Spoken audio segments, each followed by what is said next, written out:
Welcome again, students. Now let us continue the lecture on encyclopedias, part 2. Here I would like to describe you more in details about the different types of encyclopedias. But before we go more deeper into the topic, I would like to suggest you to please read e-Gyankosh material. It is available at several blogs, and also Kishan Kumar book, the reference service by Kishan Kumar. There you will get many more details about the encyclopedia, its various examples and categories, and also read the book from page 1 to page end. Do not just make shortcuts, because it will help you for your exams. Now, talking about the types of encyclopedias, there are majorly two categories by which we can divide the encyclopedias, that is general encyclopedias and special encyclopedia, and these are as per the according to the purpose, scope and coverage. Now, the general encyclopedias, as the name suggests, contains the collection of articles giving essential information about all the branches of knowledge, and they are arranged either alphabetically or classified order by subject or by names. Most of the time they are intended for general readers, and it is a common practice to bring out supplements to the encyclopedias, as I have told you in last lecture. These supplements to encyclopedias are useful to keep the user up to date, but the revised editions are published occasionally. It is rather huge and expensive task to produce an authoritative general encyclopedias, and that's the reason they bring out these supplements. Now, talking about the subject encyclopedias or specialized encyclopedias, these are collection of articles limited to specific field of area. They are generally arranged alphabetically by subject and names. They are designed to satisfy the needs of specialists interested in particular subjects. They are published in abundance these days in almost all subject areas due to the reason of expansion of literature in every field and the increasing demands from the user, because their subjects are also evolving these days, such as interdisciplinary subjects, hybrid subjects, intradisciplinary subjects and also multidisciplinary subjects. The cost of publishing is comparatively less due to its limited scope and coverage. Now, moving on, encyclopedias can also be further divided by using any one of the following characteristics, such as the size and the volume: 1 or 2 volume set or a multi-volume set. Secondly, user age: adult, junior and children. The third important parameter is area covered: universal, regional, national, according to the language is the next criteria. Now, talking about the general encyclopedia, many general encyclopedias are brought out in the form of supplements. So, these are rather occasionally and revised edition. The reason is because of the heavy cost and the time required to do such an extensive work. Many general encyclopedias, in place of issuing new and revised edition, therefore bring out this supplement in the form of yearbooks, annuals, in order to keep them up to date. Most of the general encyclopedias are multi-volume sets. You must read more examples from e-Gyankosh and Kishan Kumar book. So, giving on the examples of general type of encyclopedias, the first is the New Encyclopedia Britannica. The 15th edition, on the 15th edition, they changed the name from Britannica to New Encyclopedia Britannica. The first edition was published in 1768 in 3 volumes, and then the 14th edition came out in 1929, and from the 15th edition they have changed the name to New Encyclopedia Britannica. And the first part was known as Propoedia, which was 1 volume. Second part was Micropedia, consisting of 10 volumes. The third part is Macropedia. Now, to giving you the details of 1, 2 and 3 part and the meaning, Propoedia basically is it acts as a guide to the encyclopedia, which gives you an outline of complete knowledge and can be considered as a mapping of knowledge presented in Micropedia. Secondly, The Micropedia works as a detailed index to Macropedia, and it provides brief information with each entry. The entry is linked with the articles of Macropedia, giving volume number and the page number of Macropedia as the reference. The third, Micropedia entries include large number of cross references, which enhances its value as an index to the Macropedia. Now, Micropedia is helpful as a source for quick access to brief information on any aspect of knowledge. And Macropedia contains lengthy articles on different topics and also is meant for serious readers. Experts and subject specialists have contributed Macropedia articles. Each article often carries a detailed and annotated bibliography. Macropedia articles have a universal appeal due to its comprehensive coverage of the subject. Now, these three, Propedia, Micropedia and Macropedia, what they contain, how the information is organized, how there are cross indexes and cross reference entries are provided. This is very, very important. You must understand and read in detail from E-Gyan Kosh and Kishan Kumar books, because this can be very well asked in your exams. Also, talking about in 1985, this 15th edition came, and then a new set of 32 volumes appeared. That is Propedia in 1 volume, Micropedia 12 volumes, Macropedia in 17 volumes, and Index in 2 volumes. The contents of the encyclopedia since 1938, the Britannica Book of the Year has been started publishing annually. Now, moving on to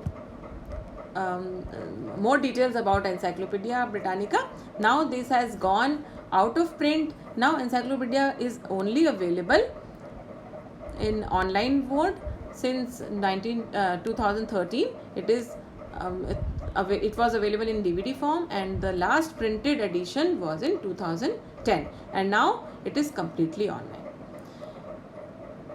Other examples of general encyclopedia is Encyclopedia Americana.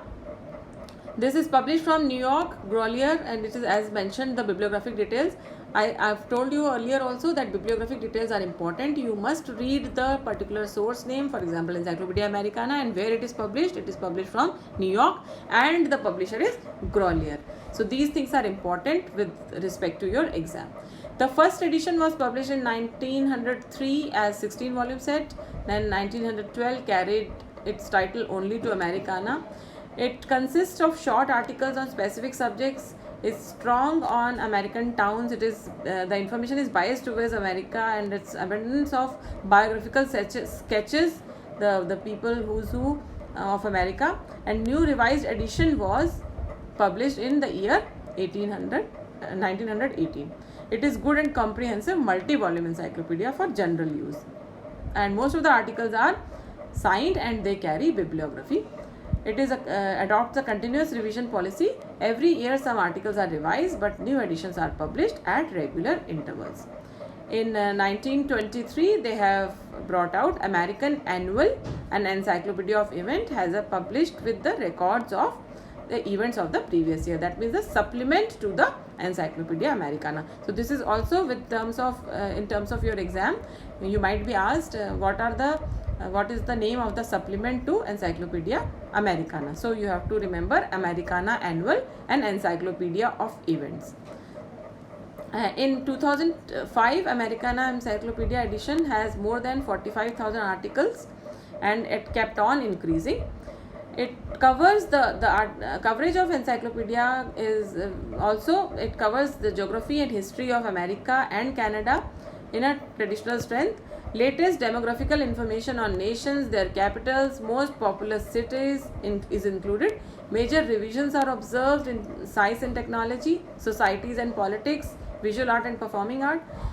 Some important features of Encyclopedia Americana are the facts book highlighting statistics, essential information, chronological tables are provided for quick view of history, and the cross-reference entries. But remember, all the features are important, which I have told you verbally in this lecture and also mentioned in the slide. So please do not just focus on what is written on the slide, but also pay a close attention on what is being spoken in the lecture. Okay, now moving on to the next general encyclopedia, it is word book encyclopedia, another very important encyclopedia which is available completely online as well as in print form. This is, now remember, this is the only encyclopedia which these days is available in both the version, the print and online. And the latest online version was published in the year 2017. Before that they published it in the year 2013. Now you have to remember the volumes in which it is published. Most importantly, it is a general encyclopedia, no doubt. It is published in United States. It was first published in 1917. So you have to remember all these years. When was it first published and what was the latest print publication. It is also a good encyclopedia, all-purpose junior encyclopedia for school children and above and of the age of 15. It is arranged word by word alphabetically. It contains short signed article with bibliographies, and they review the event of previous years also. They publish it every year. The unique feature is it provides a separate chapter on basics of research and communication skills. So most importantly, please go over all the examples of E-Gyan Kosh and Kishan Kumar material.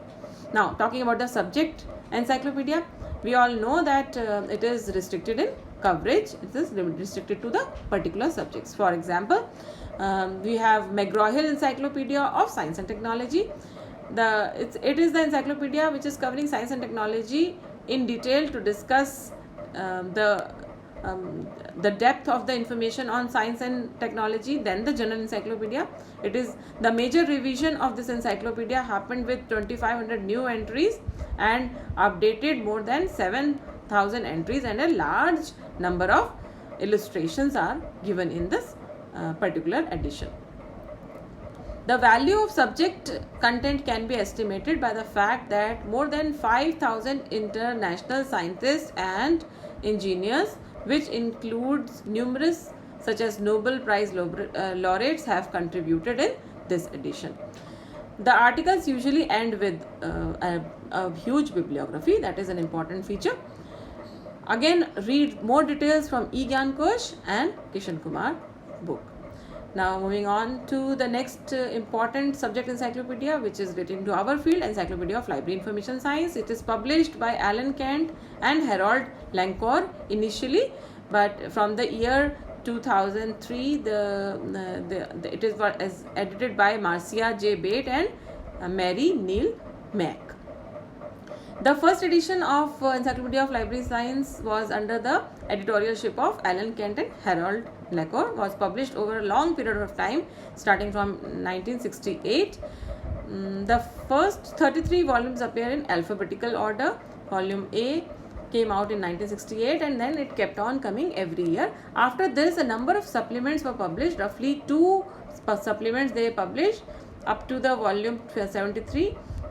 Which appeared in 2003, and still they are publishing. Volume 34 and 35 are the author and subject indexes respectively. You remember I often show you Encyclopedia of Library Information Science, which was long ago brought in our department through some donation, I don't know, whichever way.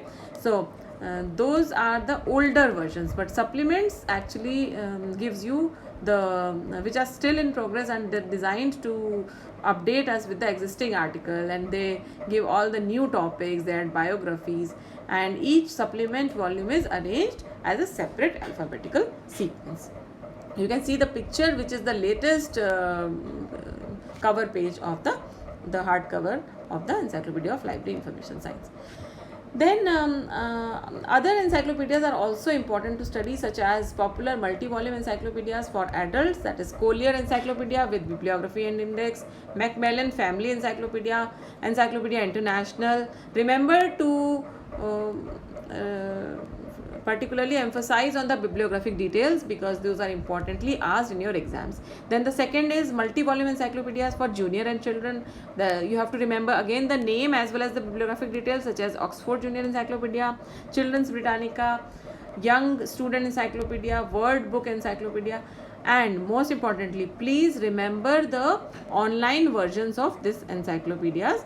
Please look at the internet, the online equivalent, because it might be asked. For example, in your syllabus it is given only the Britannica, and so you have to just see Britannica online or something, but you also find out from the Google what are the equivalent online sites of these multi-volume encyclopedias, because those are all foreign encyclopedias and they are published online also. Then we have Merit Student Encyclopedia, 1 and 2 volume Adult and Union Encyclopedia, New Columbia Encyclopedia. These are all important encyclopedias. Then 1 or 2 volume Adult and Junior Encyclopedias. Under this there is the New Columbia Encyclopedia, Random House Encyclopedia, Hutchinson 20th Century Encyclopedia. Please remember the bibliographic details, the author, the publisher and the place of publication, and please look at on the internet the online equivalent of these encyclopedias. That's very important in terms of your final exam. So we are done. Thank you so much for the patient hearing and hope you enjoy the lecture. Please put questions on the same link on the Google class and I will answer them back. Thank you so much.